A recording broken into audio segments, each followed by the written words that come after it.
All right, so we're going to be going over all 12 cranial nerves, not just the cranial nerves, but the nuclei as well. And if any cranial nerves have respective ganglion associated with those nuclei too, we're going to go over those and different memory tricks, other things associated with it. So if anything is out of frame, just let me know, but I'm going to try to keep everything in frame as well.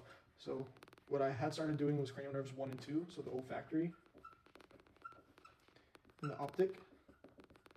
Olfactory and optic, and both of these have no nuclei. And what's unique about both of these as well is that they're both sense only.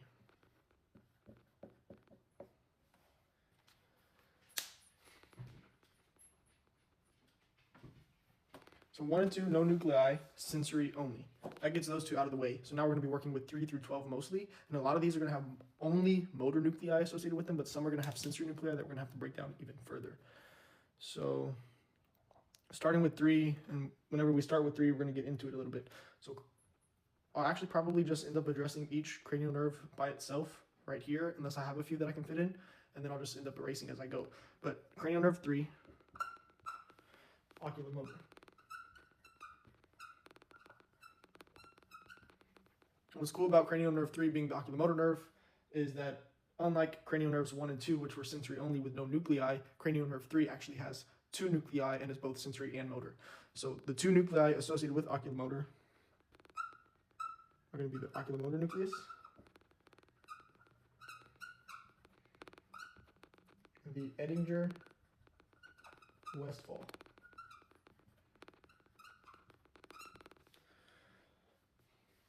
If y'all have any questions, just let me know, or if I'm going too slow.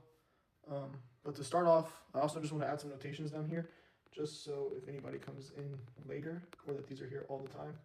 So these have no nuclei, 1 and 2 have no nuclei. And then any motor nucleus equals named after the nerve. There's only one exception to this, and the exception is vagus, but we're going to get into that a little bit later. But going back to cranial nerve 3, the oculomotor nerve, it has 2 nuclei, the oculomotor nucleus and the Edinger-Westphal nucleus. And since we know that any motor nucleus is named after the nerve itself, then the oculomotor nucleus is the motor nucleus of cranial nerve 3. That means the Edinger-Westphal nucleus, since cranial nerve 3 is both sensory and motor, is going to be the sensory portion of cranial nerve 3. But the main thing we need to know about the Edinger-Westphal nucleus is that it's the parasympathetic nucleus of cranial nerve 3. So the Edinger-Westphal nucleus is going to be associated with the parasympathetics, whereas the oculomotor nucleus is going to be motor only. And since oculomotor is motor, there are different ways you can think about this. Cranial nerve 3 is one of 3 nerves that innervates the extraocular eye muscles. So if we talk about the I don't even know if I spelled that right, but extraocular eye muscles, we have the superior rectus, inferior rectus, superior oblique, inferior oblique, medial rectus, and lateral rectus. So that's 6. Sometimes you can throw in here levator palpebrae superioris, so I'm just going to put it down here, and that would technically make 7. So there are 2 different ways you want to work with this.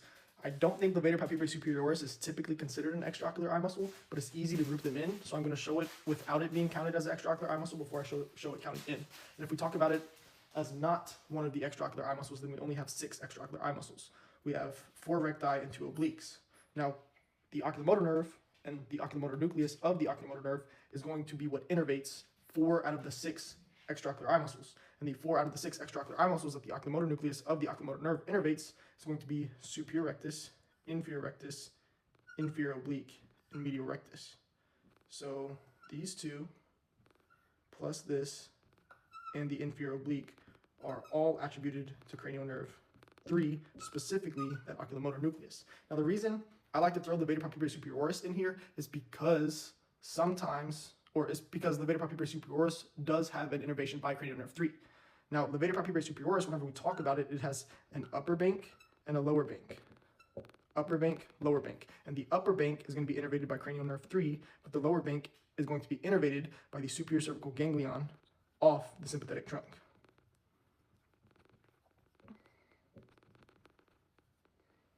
So the upper bank is innervated by the oculomotor nerve, specifically with the oculomotor nucleus, while the lower bank is something completely different. And what's unique about the lower bank of the levator palpebrae superioris is that it is associated with the sympathetic nervous system, whereas that Edinger-Westphal nucleus, being the second nucleus of cranial nerves 3 nuclei, the oculomotor nerves nuclei, is that Edinger-Westphal is parasympathetic, whereas the lower bank of the levator papillary superioris, which is a muscle innervated, partly innervated by the oculomotor nerve with the oculomotor nucleus, the other half is associated with the sympathetic nervous system.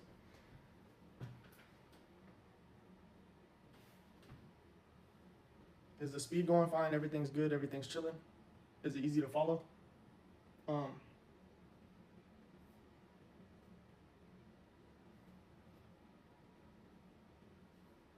So cranial nerve 3, the oculomotor nerve, has two nuclei associated with it, the oculomotor nucleus and the Edinger-Westphal nucleus. The oculomotor nucleus is associated with innervating 4 out of the 6 true extraocular eye muscles, with those 4 being the superior, inferior, and medial recti muscles, plus the inferior oblique, as the superior oblique is innervated by the trochlear nerve, which is the next nerve we are going to talk about, and lateral rectus is going to be associated with the abducens nerve, which is another nerve that we'll talk about later on. Levator papillary superioris, although is not typically considered an extraocular eye muscle, I like to throw it in the mix because now we can say that cranial nerve 3 innervates 4.5 out of 7 of the extraocular eye muscles, when really it's supposed to be 4 out of 6. But I like to throw 7 in there, as 7 is levator papillary superioris, and it has 2 banks: the upper bank, which is innervated by cranial nerve 3, and the lower bank, which is innervated by the superior cervical ganglion off the sympathetic trunk. Looks good. Speed's good. Everything's good. Perfect. So we're just gonna keep rocking with it. Superior cervical ganglion off the sympathetic trunk. So now that we know that the oculomotor nerve, specifically with the oculomotor nucleus, innervates 4.5 out of 7 of the extraocular eye muscles, with 6 of these being true, and 1 of these, or the 1/2 that it innervates, being the levator papillary superioris. That checks off the oculomotor nucleus and most of the things that you need to know with that. And the way that we remember that is that the oculomotor nucleus, with it innervating some or most of the extraocular eye muscles, we talk about LR6SO4AO3. So this means that lateral rectus is cranial nerve 6, superior oblique is cranial nerve 4, and all of the other extraocular eye muscles, and this refers to 6 extraocular eye muscles, this does not include levator papillary superioris, all other eye muscles are innervated by cranial nerve 3. We're about to get more into the nitty-gritty of the nuclei. But this is how we remember what the oculomotor nucleus is associated with. So I'm going to put AO3, and then I'm also going to extend here, upper bank of that LPS. The Edinger-Westphal nucleus, on the other hand, is the parasympathetic nucleus associated with cranial nerve 3. There is a ganglion associated with this nucleus, and the ganglion associated with the Edinger-Westphal nucleus is the ciliary ganglion.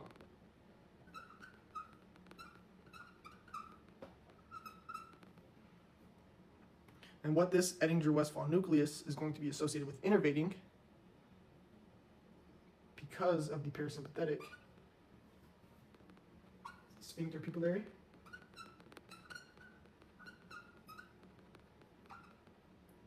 sphincter pupillae muscle, and the ciliary body.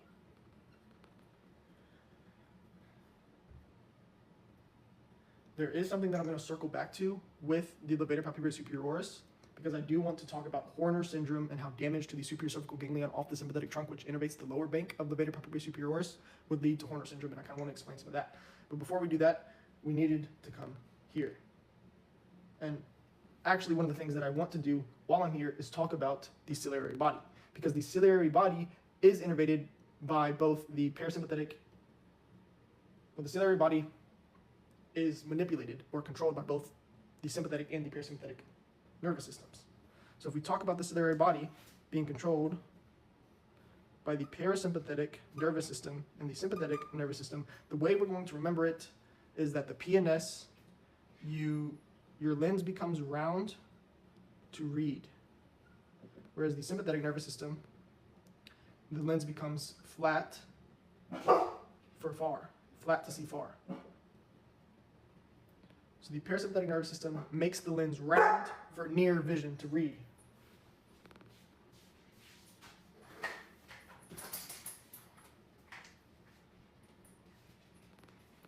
The parasympathetic nervous system makes the lens round to read, whereas the sympathetic nervous system makes it flat to see far. And we're going to talk about that a little bit. Let's see how I want to organize this. Parasympathetic nervous system in the ciliary body. So you think about the ciliary body as a muscle.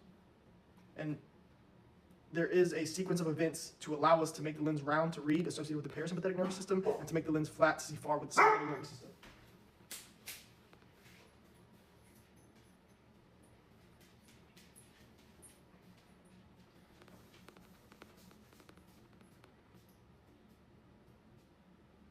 Let's see, because I want to keep some of this information here, but we're going to go like this.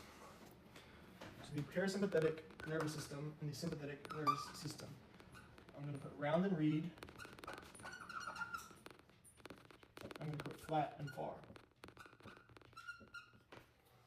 And these are both acting on the ciliary body. So the way it happens, meaning the parasympathetic nervous system acts on the ciliary body to create these effects, whereas the sympathetic nervous system acts on the ciliary body to create these effects. Whenever the parasympathetic nervous system acts on the ciliary body, it causes it to contract. And with the ciliary body contracting, you have a decrease in ligament tension. You get a round lens, so you can read, or so you can see near and close.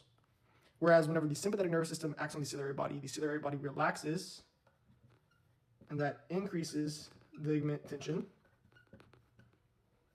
causing the lens to become flat so that you can see far.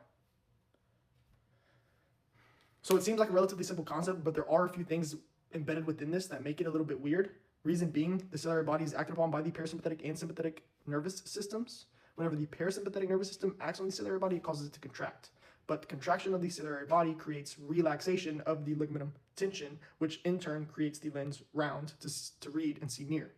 Whereas whenever the sympathetic nervous system acts on the ciliary body, it causes the ciliary body itself to relax, which increases ligament tension, making the lens flat to see far. So there's an inverse relationship between the ciliary body and the ligament tension.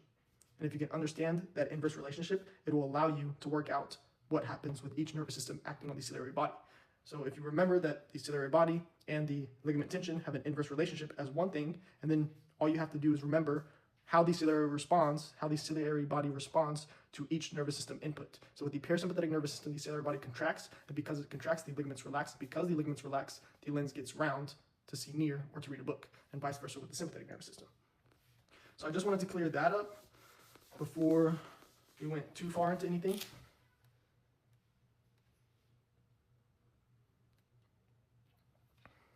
So cranial nerve 3, the oculomotor nerve, has 2 nuclei. The oculomotor, which innervates 4.5 out of 7 of the extraocular eye muscles, and those are superior rectus, inferior rectus, medial rectus, inferior oblique, and levator palpebrae, superioris, specifically the upper bank. The other nucleus is the Edinger-Westphal nucleus, and this nucleus is associated with innervating the sphincter pupillary,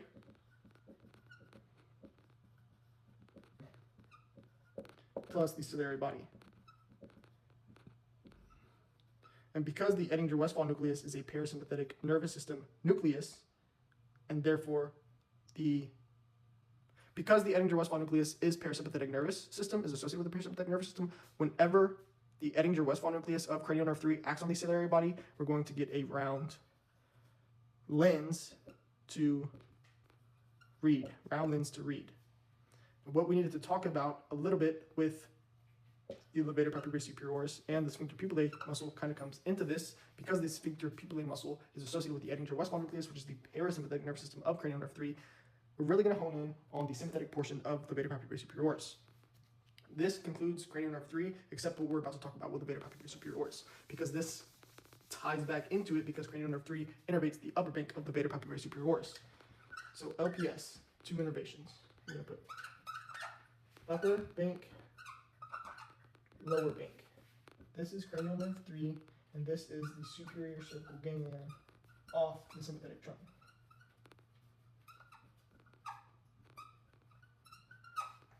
What I wanted to talk about with this is if there is damage to this structure, so this X indicates damage, then that gives us Horner's syndrome. And the way you remember Horner's syndrome is PAM with a silent E, so P-A-M-E. Because we get ptosis, anhydrosis, meiosis, and we get inophthalmos. Inophthalmos says that our eyes stick in. What's important to note about the eye sticking in, or a cool key differential indicator, is that with your eyes, or if you see somebody, their eyes stick in, that can lead you to thinking of something associated with Horner syndrome and damage to the superior cervical ganglion off the sympathetic trunk. Therefore, you may be looking for ptosis, anhydrosis, meiosis, and their eyes. Therefore, you may be looking for ptosis, anhydrosis, and meiosis along with the inophthalmos that you see with their eyes sticking in. But this is a clear trait that differentiates Horner syndrome from something like Graves' disease, in which you would have exophthalmos and your eyes would be sticking out. Ptosis is drooping of the upper eyelid. Ptosis just means droop. But because we're talking about the supracervical ganglion off the sympathetic trunk in relation to the levator palpebrae superioris muscle, it would be drooping of the upper eyelid.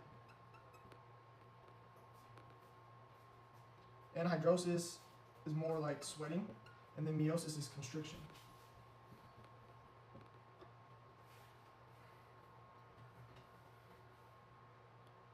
So now that we know that these are the characteristic traits associated with Horner syndrome, we need to understand why. So if you have ptosis, or drooping of the upper eyelid, that makes sense because Horner syndrome is characterized by damage to the nervous system structure that plays a part in innervating the muscle associated with the upper eyelid. So if the innervation to the muscle associated with the upper eyelid is damaged, then the upper eyelid won't function as it should because of a malfunctioning levator palpebrae superioris, meaning the eyelid won't stay up as it should, and therefore it would droop. Anhydrosis is, in all honesty, I'm not really sure how to explain the anhydrosis part of it, but I haven't taken the time to look into it. I'm sure there's a way that it would follow this, but ptosis is drooping of the upper eyelid, and then meiosis is pupillary constriction. Pupillary constriction. There are two words associated with the pupil. You can have meiosis,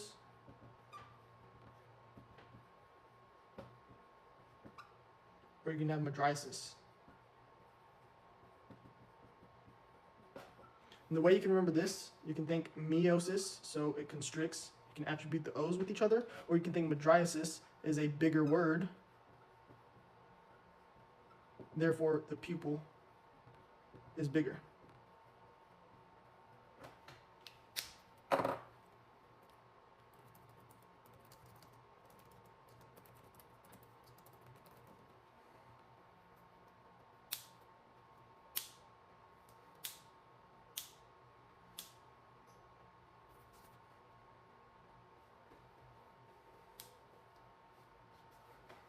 So that dives a little bit into the levator palpebrae superioris and how damage to the innervation can present with Horner syndrome, with ptosis, anhydrosis, meiosis, and inophthalmos clinically. So if you have a patient come in and their eyeballs are sticking in, you may want to be looking for drooping of the upper eyelid, as well as pupillary constriction and other things that could be caused from damage to the sympathetic nervous system.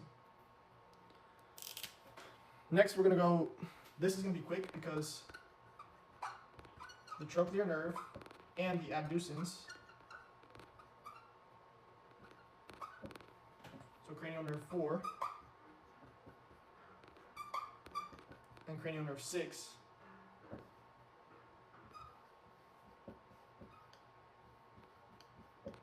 are motor only. So since cranial nerve 4 is motor only and cranial nerve 6 is motor only, then the trochlear nerve only has the trochlear nucleus, and the abducens nerve only has the abducens nucleus. And these are both associated with the SO4 and the LR6 out of that mnemonic that we talked about with cranial nerve 3. Another important thing to note about cranial nerve 6 and cranial nerve 6 only is that it has the longest intracranial course.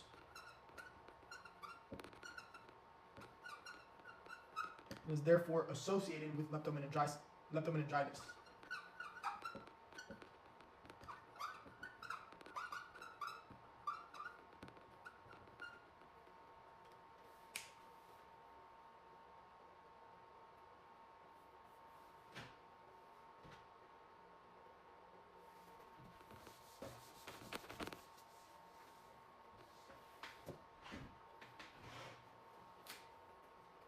trigeminal.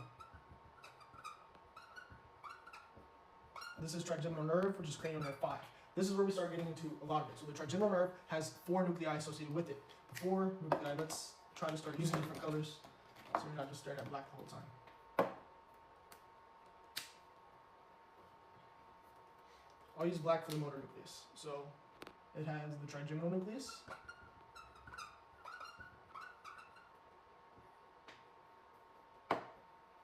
It has the spinal nucleus of 5.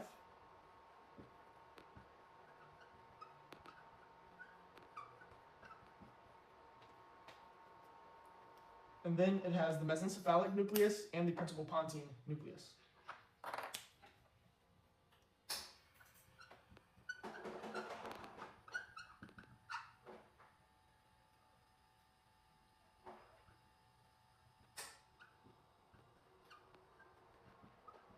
And I believe the principal pontine is also called the chief sensory nucleus. I believe this has 2 different names.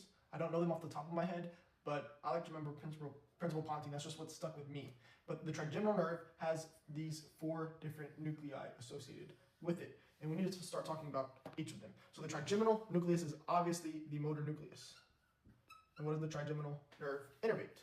Well, if we want to hold off on talking about these nuclei real quick and talk about the trigeminal nerve itself, the trigeminal nerve itself has 3 different portions. 1, 2, and 3. And these are talked about as cranial nerve V1, V2, and V3. And so what exactly do we need to know with this? Cranial nerve V1 and V2 are both sensory only. Cranial nerve V3 is mixed. Cranial nerve V3 is known as the dancing man because it has a variety of branches that come off of it, and these branches are each associated with something respectively. So we're going to be talking about not only these 3 portions of the trigeminal nerve, but the different portions of V3 respectively. So whenever we talk about V1, it includes upper eyelid.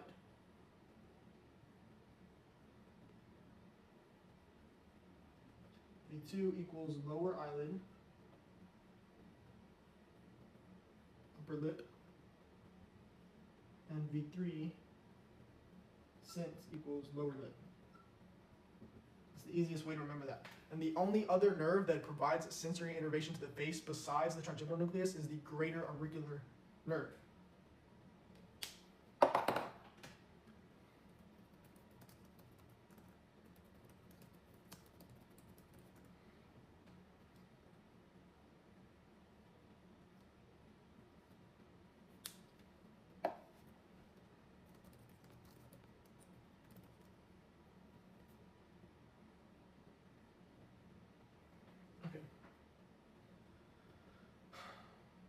Motor. 3 branches of V3. My bad. Inferior alveolar. What else do we have? Lingual. 1 more.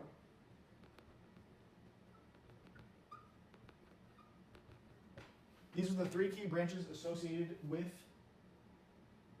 the trigeminal nerve. Okay, I was just making sure all of this is still in frame, which is perfect. Whenever we talk about the inferior alveolar nerve, the inferior alveolar nerve goes through the mandibular foramen, and then it exits the mandible through the mental foramen before coming to the mental nerve. Boom, that checks off, that makes sense. The lingual nerve is going to provide general sensation to the anterior 2/3 of the tongue. So I'm going to put gen sensation anterior 2/3, because what provides taste?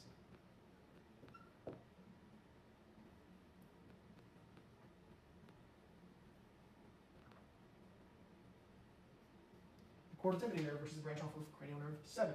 That provides taste sensation to the anterior 2/3 of the tongue, whereas general sensation to the anterior 2/3 of the tongue is provided by the lingual nerve, which is a branch off V3, which is a branch off the trigeminal nerve, and is the only branch off the trigeminal nerve that is associated with mixed innervation. So these 2 check out for the anterior 2/3 of the tongue.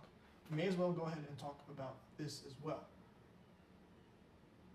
Let's go like that. So this is the anterior 2/3, and say this is the posterior 1/3, and this is the base. So the anterior 2/3 taste sensation is quarter tympani, whereas general sensation is the lingual nerve, which is a branch off of V3. The posterior division, posterior 1/3, general sensation, and taste both equal cranial nerve 9, glossopharyngeal. Whereas the base of the tongue plus the epiglottis, both general and taste sensation are by cranial nerve 10, vagus. So the anterior 2/3 of the tongue, or the biggest division of the tongue out of the 3 divisions, is the only division that has split innervation regarding taste and general sensation. Taste sensation to the anterior 2/3 of the tongue is provided by cranial nerve 7, specifically the chordus sympathy nerve, whereas general sensation is provided by the lingual nerve, which is a branch off of V3. This explains taste and general sensation to the tongue. The tongue motor innervation, which consists of a variety of muscles, is primarily provided by cranial nerve 12, the hypoglossal nerve. All glossus muscles are innervated by cranial nerve 12 except the palatal glossus, which is innervated by cranial nerve 10, and that's something that we'll get into. I just wanted to make sure that we tie this information with the lingual nerve, which is one of the 3 main branches off V3, which is part of the trigeminal nerve, before we get into all of these nuclei. The auriculotemporal nerve has a variety of things that it is associated with as well. The auriculotemporal nerve helps cranial nerve 9 hitch a ride to it as cranial nerve 9 is on its way to innervate the parotid gland. So it gives 9 a ride.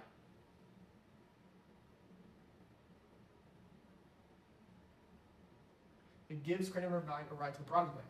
So the path to the parotid gland we can think about with cranial nerve 9, now we're jumping ahead a little bit, but cranial nerve 9 is associated with the inferior salvatory nucleus.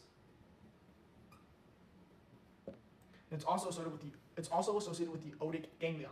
So from the inferior salvatory nucleus, we make our way to the otic ganglion.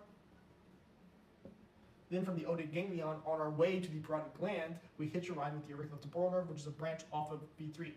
So I'm going to put here, I'm going to draw a bigger arrow to go to the parotid gland. And then with this path to the parotid gland, it hitches a ride with the auriculotemporal nerve. And then from the parotid gland, this parotid gland itself is drained by the parotid duct into the second maxillary molar. The second maxillary molar is where the parotid duct drains, and the parotid duct drains the parotid gland. The parotid gland is made up of 100% serous acini. The parotid gland is innervated by cranial nerve 9 and is associated with the inferior salvatory nucleus and the otic ganglion. But how this ties into the trigeminal nerve and the trigeminal nerve nuclei is because the trigeminal nerve has 3 divisions: the ophthalmic, maxillary, and mandibular. And the mandibular division of the trigeminal nerve has mixed innervation, unlike the ophthalmic and the maxillary, which both are sensory only, whereas the mandibular division, which is mixed, has 3 main nerves associated with it: the inferior alveolars, the lingual, and the auriculotemporal. And the auriculotemporal nerve is a branch off of V3, and that helps cranial nerve 9 get to the parotid gland before that parotid gland is drained by the parotid duct into the second maxillary molar. That's not all with the auriculotemporal nerve. The auriculotemporal nerve forms a stirrup around the middle meningeal artery. So I'm going to go ahead and erase some of this. I'll go ahead and do this.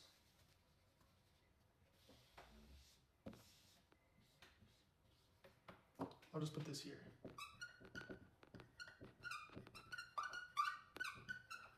So this gives 9 a ride.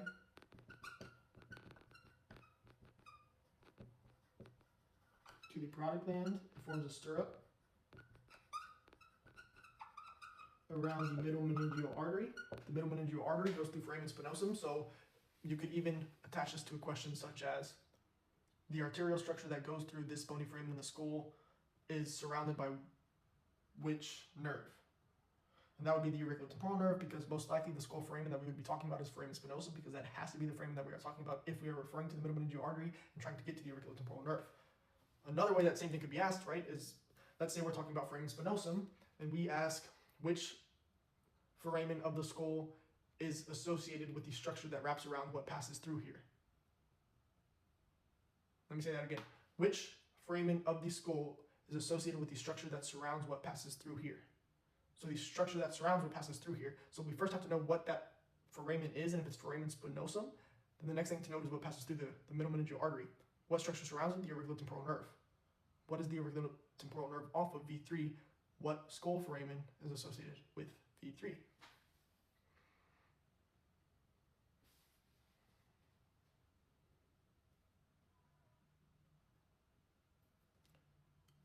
One last thing. The auriculotemporal nerve is associated with temporal arteritis. this is also called giant cell arteritis. So the auriculotemporal nerve is associated with temporal arteritis, aka giant cell arteritis. So the way I remember that is just by saying giant cell temporal arteritis, just by combining those names. And this usually gives us throbbing headaches.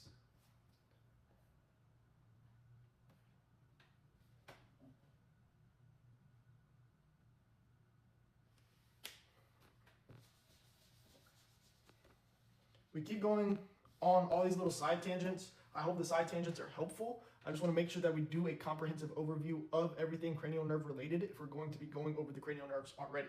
So the trigeminal nerve has a motor division associated with it, specifically V3. That's what I was trying to get to with all of this. So this would be V3 specifically. And so the motor nucleus, the trigeminal nucleus of the trigeminal nerve, is specifically associated with the mandibular division of the trigeminal nerve, as it is split into 3 different divisions. And this division is also therefore associated with brachial arch 1, and that innervates the muscles of mastication.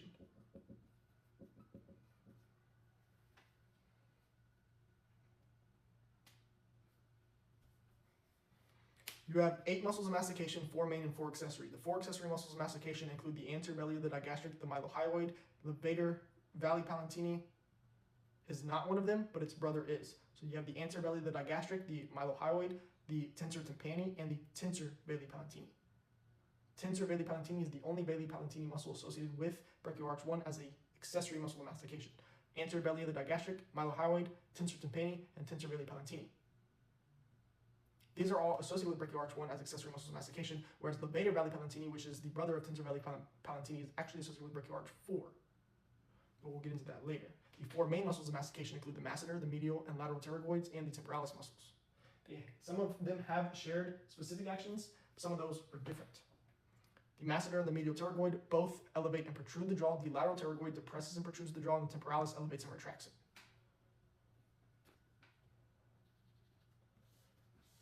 Just wanted to make sure that we had that out of the way as well. The spinal nucleus of 5. What I like to think with the spinal nucleus of 5 is that it is analogous to the lateral spinal thalamic tract, because the lateral spinal thalamic tract equals pain and temperature of the body. So this would be pain and temperature for the face.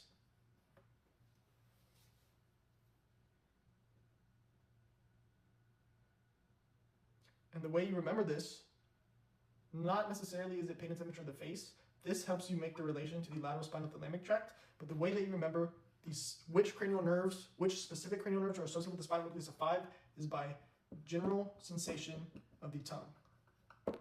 General sensation of the tongue. Because, as we talked about earlier, there are 3 different portions of the tongue. The anterior 2/3, the posterior 1/3, and then the base plus the epiglottis is thrown on along with the base. The base is specifically innervated by vagus, the posterior 1/3 by glossopharyngeal, cranial nerve 9, and the anterior 2/3 general sensation is by the lingual nerve, cranial nerve 5. So all 3 nerves that give general sensation to the tongue have the spinal nucleus of 5 associated with it. Since we are already talking about tracts that we have learned in the past and how these nuclei relate to them, although the spinal nucleus of 5 was a 1-to-1 relation to the lateral spinal thalamic tract, it's actually going to take these 2 to be analogous to the DCML. And the DCML had 4 main sensations associated with it: vibration, conscious proprioception, epicritic or fine touch, and 2-point discrimination. The mesencephalic nucleus is going to be proprioception. And all proprioception is positional awareness. The principal pontine nucleus is going to be associated with epicritic touch, also called fine. So these are both, or each of these on its own. So with the mesencephalic and principal pontine nuclei, we do not get all 4 sensations that the DCML provides, but we get proprioception and epicritic touch, which are 2 out of the 4 that the DCML provides. That's why I say that these 2 nuclei are analogous to the DCML, because it just helps you think in that manner, because we made that same relation with the spinal nucleus of 5. So 4 nuclei associated with the trigeminal nerve. You have the motor nucleus, which is specifically associated with the mandibular division, associated with brachial arch 1 and the muscles of mastication, therefore 8 muscles, 4 main and 4 accessory. The spinal nucleus of 5, which is analogous to the lateral spinothalamic tract, because the lateral spinothalamic tract is associated with pain and temperature of the body, whereas the spinal nucleus of 5 is associated with pain and temperature for the face, aka general sensation, and that's how you remember which 3 cranial nerves are associated with the spinal nucleus of 5, 9, and 10. Just as the spinal nucleus of 5 was analogous to the lateral spinothalamic tract, the mesencephalic nucleus and the principal pontine nuclei are analogous to the DCML, the dorsal column medial lemniscus, because the mesencephalic nucleus helps provide proprioception, whereas the principal pontine nucleus helps provide epicritic or fine touch. And those are 2 out of the 4 sensations that the DCML provides.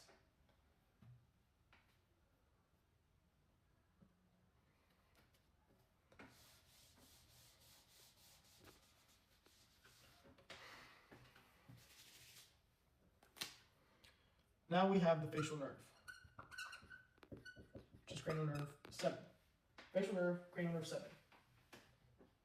Well, it has a motor nucleus associated with it because whenever we think about brachial arches, this is going to be brachial arch 2, muscles of facial expression.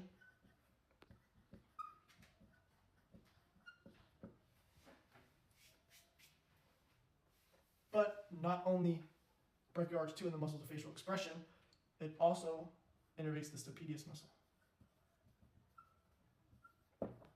The stapedius muscle helps to dampen noise.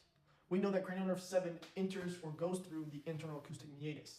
And whenever cranial nerve 7 goes through that internal acoustic meatus, it travels through the facial canal, the canal named after the facial nerve, the canal named after, or the passageway named after the structure that goes through it. The facial nerve enters the internal acoustic meatus, goes to the facial canal, and before it exits the facial canal at the stylomastoid foramen, it gives off a branch that innervates the stapedius muscle. And the stapedius muscle has a reflex associated with it, known as the stapedius reflex.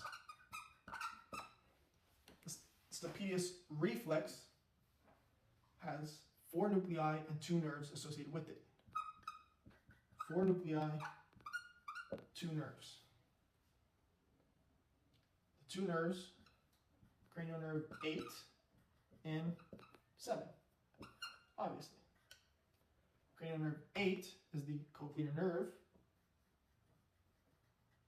Cranial nerve 8 is the vestibulocochlear nerve, but whenever we talk about cranial nerve 8 and its relation to the stapedius reflex, we're typically only talking about the cochlear division of the vestibulocochlear nerve, so the cochlear nerve specifically. And with the cochlear nerve, we have 2 cochlear nuclei.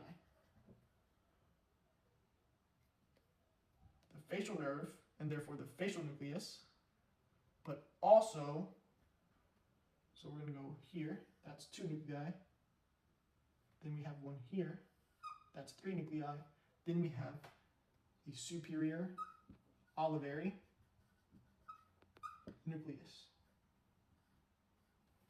Facial, superior olivary, and the 2 cochlear nuclei are associated with the stapedius reflex. The muscle associated with the stapedius reflex is the stapedius muscle, and the 2 cranial nerves associated with it are cranial nerves 7 as the facial nerve because of the facial nucleus, and 8 specifically the cochlear nerve of that vestibulocochlear nerve, and because it's the cochlear nerve, it's the 2 cochlear nuclei associated with it as well.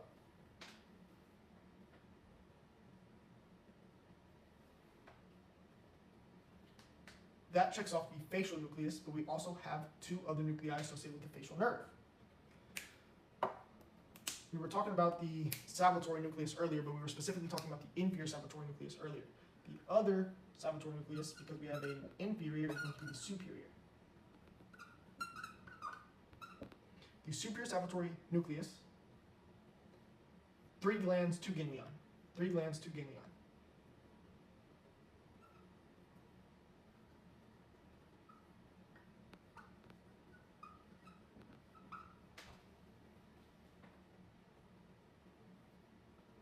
The 2 subs, so submandibular plus sublingual, but also the lacrimal.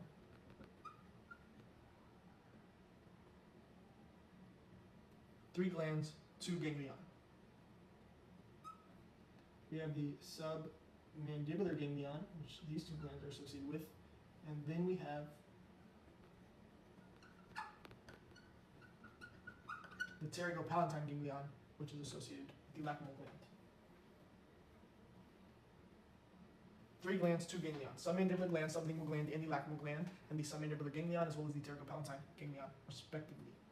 Now, the way that the facial nerve gets to innervating the lacrimal gland is by hitching a ride with cranial nerve V2. So it's unique because both salivatory nuclei are associated with the gland, but they both get there indirectly by hitching a ride with something else.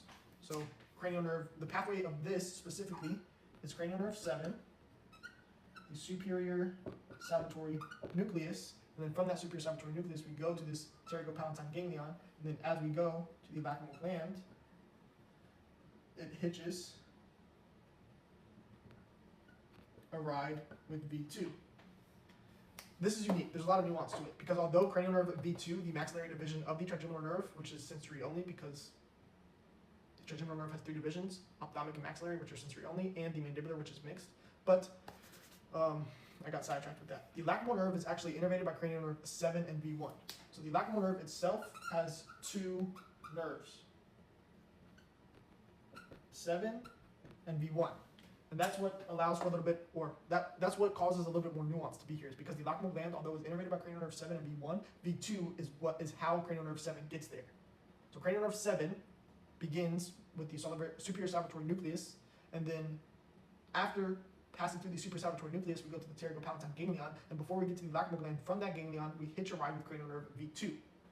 But whenever we get to that gland, the innervation is shared with V1, not V2. So there's a lot going on with cranial nerve 7. Is all of this making sense so far? Let me know if I need to explain anything more in depth.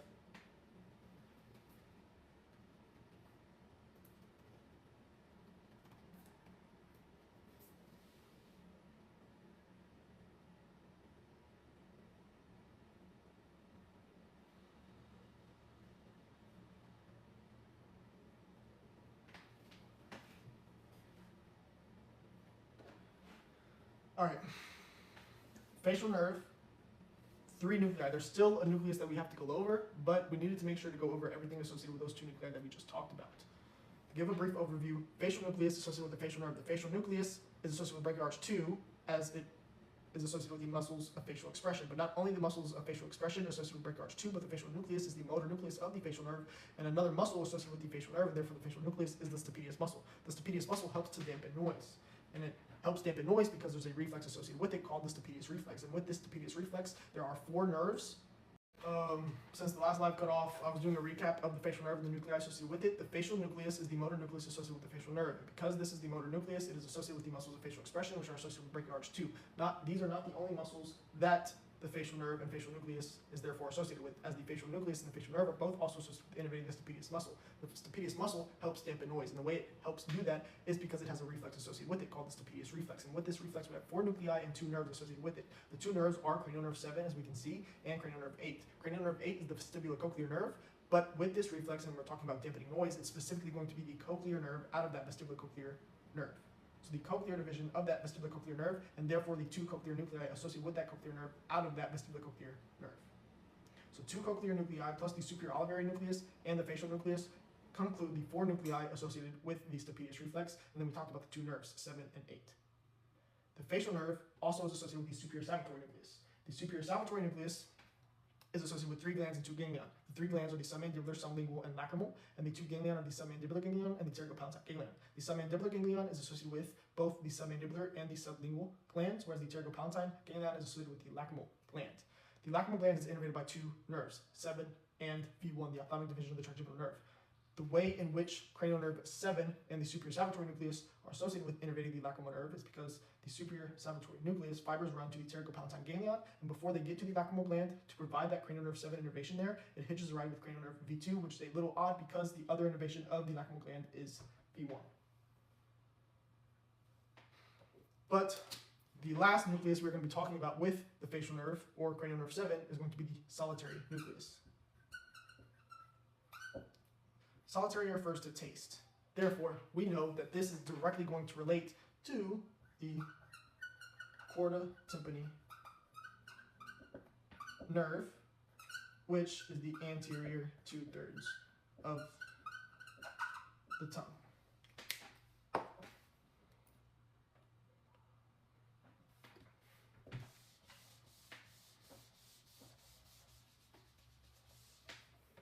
So there's two main nuclei that we've talked about with relation to the tongue. Those being the spinal nucleus of 5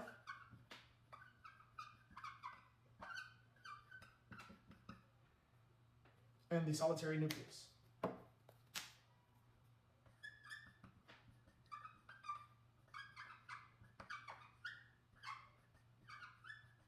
Solitary nucleus is going to be associated with taste, and therefore cranial nerves 7, 9, and 10.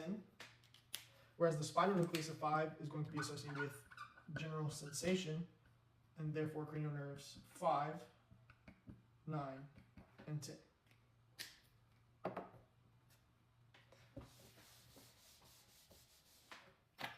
Since we're going in order of the cranial nerves, cranial nerve 8, the vestibular cochlear, like we've said.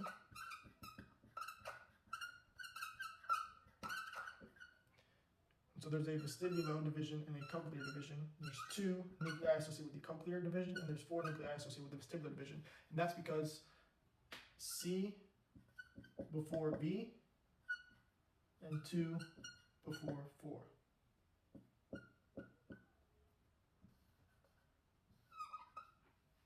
That's how you remember that.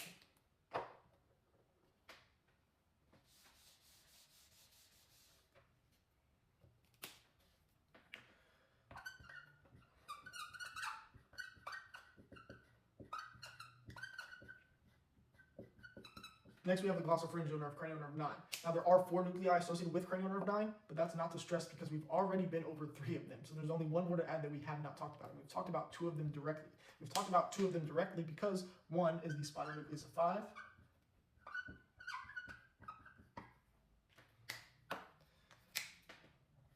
One is that solitary nucleus. And these are both associated with the tongue. The other nucleus that we have talked about as well, I'll go ahead and keep using black, is the inferior salivatory nucleus. The inferior salivatory nucleus is associated with innervating the parotid gland.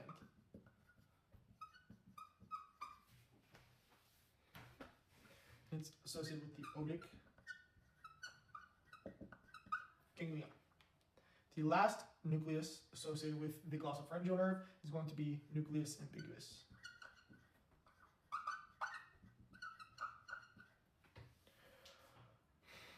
Nucleus ambiguus is associated with innervating the stylopharyngeal muscle. This is where we're going to plug this in. All glossus muscles are innervated by cranial nerve 12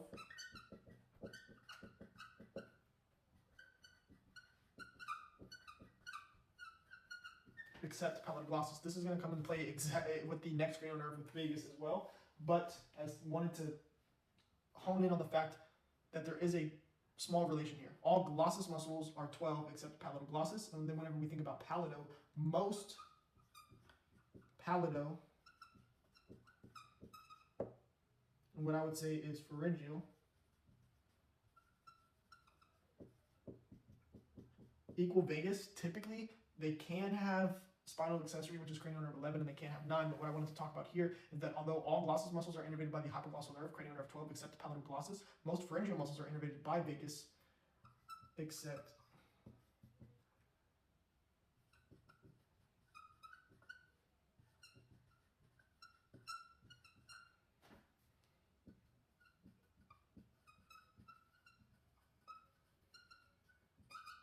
stylopharyngeus. Because stylopharyngeus is associated with, not only is the stylopharyngeus muscle associated with nucleus ambiguus, but since we've been talking about the brachial arches, with brachial arch 1 being associated with the muscles of mastication, and therefore the trigeminal nerve, specifically the mandibular division of the trigeminal nerve, which is V3, and the muscles of facial expression are associated with brachial arch 2, and therefore the facial nucleus of the facial nerve. The next brachial arch is brachial arch 3. That's where we think about the stylopharyngeus muscle. As cranial nerve 9 is the nerve associated with brachial arch 3, but stylopharyngeus is the muscle associated with brachial arch 3.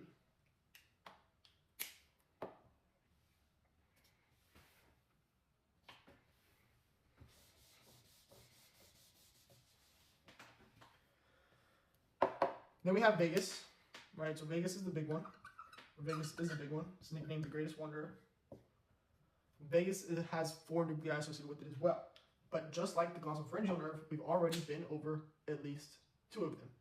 We're going to put the spinal nucleus of 5.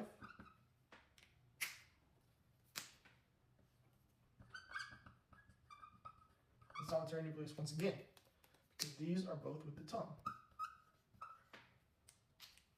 What else is vagus associated with? Vagus is also associated with nucleus ambiguus.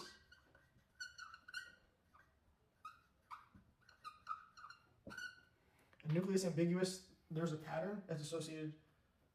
I'm going to put nucleus ambiguous, 3 cranial nerves.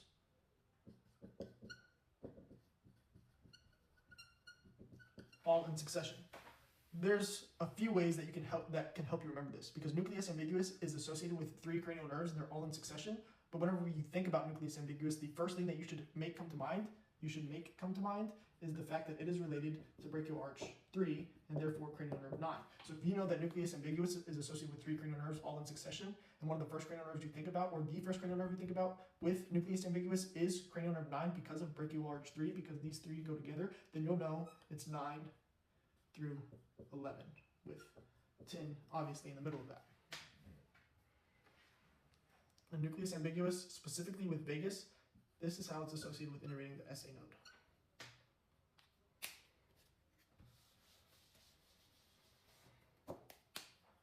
But we also have a motor nucleus of vagus. And remember, all motor nuclei are named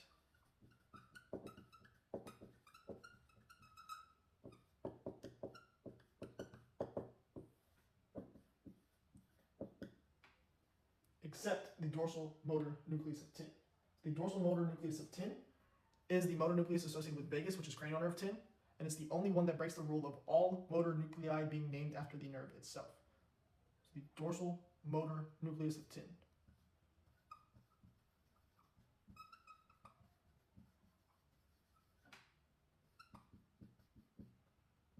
Or of vagus.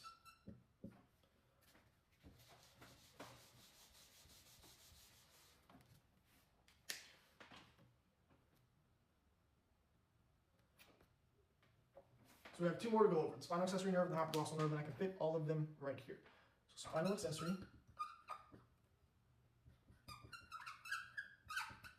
which is cranial nerve 11, and then we have the hypoglossal,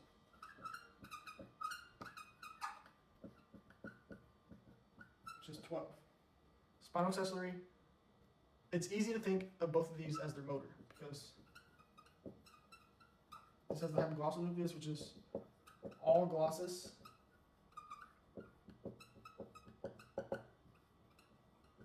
except palatal glossus, and palatal glossus we knew was innervated by vagus 10. Excuse me. But palatal glossus muscle exists underneath an epithelial covering, and that epithelial covering is called the palatoglossal arch.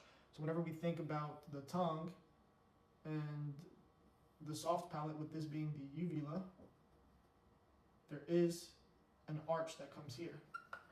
And this is the palatoglossal arch. It goes from the palate to the tongue, and glossus means tongue, so palatoglossal arch. And behind this, we have the pharynx, and there's an arch that runs here between the soft palate and the pharynx. Palatopharyngeal arch, palatoglossus, palatopharyngeal, and in between these two, we have the palatine tonsils.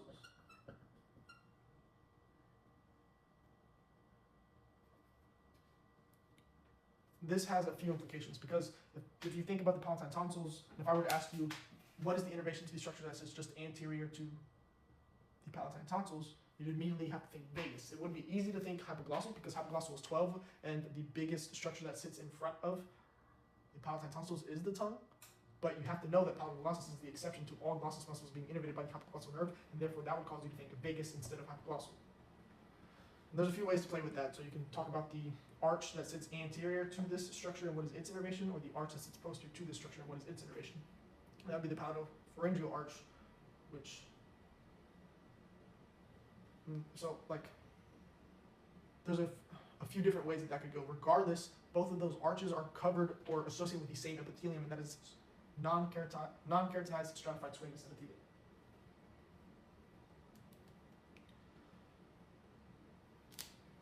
that was the hypoglossal nucleus associated with the hypoglossal nerve. What I was saying is that it's easy to think about these two nerves, motor nuclei, because we do have the spinal accessory nucleus, which is associated with cranial nerve 11, and associated with the sternocleidomastoid muscle plus the trapezius muscle as well. But nucleus ambiguus is also associated with this, because nucleus ambiguus has 3 cranial nerves, all in succession. And whenever you think about nucleus ambiguous, you should think about cranial nerve 9 first, because it is brachial arch 3, and brachial arch 3 runs with the 3 cranial nerves. So if you think about 9 first, then you know it's 9, 10, and 11.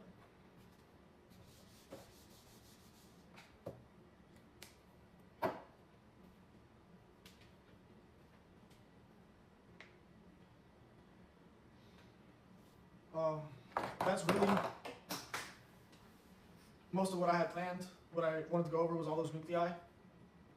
I hope that helped a little bit. I hope it wasn't too weird. I know it's weird for me talking to myself, but I hope everything made sense. If there's anything that I need to go a little bit in depth on before we get off of this, let me know. Or if there's anything else that you want me to talk about while I'm still here. And did that help at all? Was that helpful?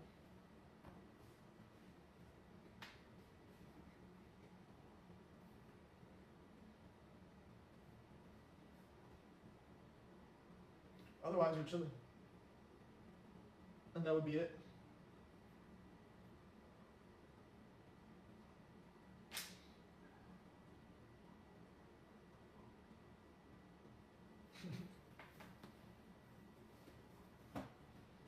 You're welcome, you're welcome. I'm glad it helped. Hopefully that takes some stress off of what's to come with this next week. But y'all enjoy the rest of the day. Later, guys.